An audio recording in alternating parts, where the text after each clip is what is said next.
Hi, everybody. I am going to make a little, just going to do an example of a problem. First of all, this is me. Hi, this is what I look like.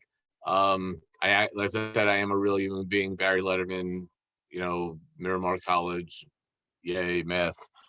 I am a real human being. I just wanted to give you a simple example of finding the inverse of a matrix and using that to solve system of equations. So let's just get right to it. So I'm going to share my screen with you. And here we go, sharing the screen. Okay, here we go. So the matrix, now I wrote it very sloppy, but you'll get the general idea.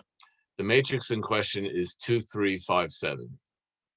So I wanted to find the inverse of 2, 3, 5, 7. Now I know they gave us a formula. I know I put it in the last video. I put a formula to find this, but let's just do it, the way we learned.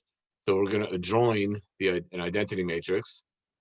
So first thing I did is I switched R1 and R2, across the whole thing, and then I subtracted 2 of row 2 from row 1.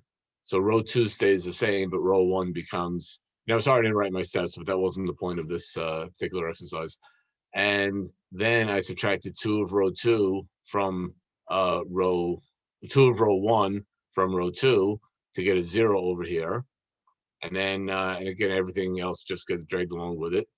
And finally, I subtracted row 2 from row 1 to get a 0 up there, and that's what I got.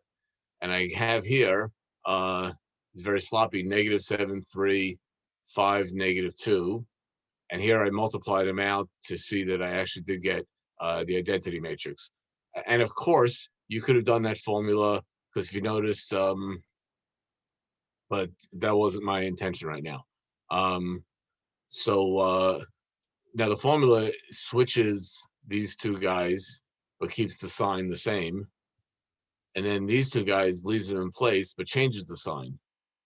But if you notice, that didn't happen over here. They got switched and the sign got changed. And here, these guys, nothing happened to them. So why is that? Can you figure out why that is? Well, did you get it? I'll give you a minute to think about it. Okay, time's up. Well, pause the video. Okay, time's up.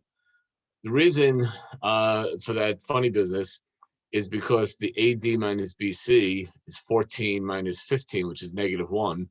So I did leave the signs the same, and I did change the signs for the 5, 3. But then when I divided the whole matrix by -1, so the 5, 3, you get the point. Okay, anyway, now I want to go to a system of equations. So here's a system of equations: 2x plus 3y equals 3, 5x plus 7y equals 8. And of course, again, I wrote it all very sloppy, but you'll get the idea. So I want to write this in the form of ax equals b. So a is the coefficients. That's the coefficient of 2, 3, 5, 7. And x is the xy variables. And b is the constants, 3, 8. Now, this 2, 3, 5, 7, I was very nice and wonderful. And that's the same 2, 3, 5, 7 we had in this problem over here. So I know the inverse is -7, 3, 5, -2. I did that on purpose because I'm so nice. Anyway, so now I'm multiplying both sides by the inverse. So this thing just disappears. I'm left with just plain xy. And here I have to multiply this inverse matrix times 3, 8. And when I do that, these are my steps right here. -7 times 3 is -21. 3 times 8 is 24. 5 times 3 is 15. -2 times 8 is -16. That becomes 3, -1, which means if x equals 3 and y equals -1, these equations here are satisfied. And you could easily check the answer. I'll just check it. This is 2 times 3 is 6.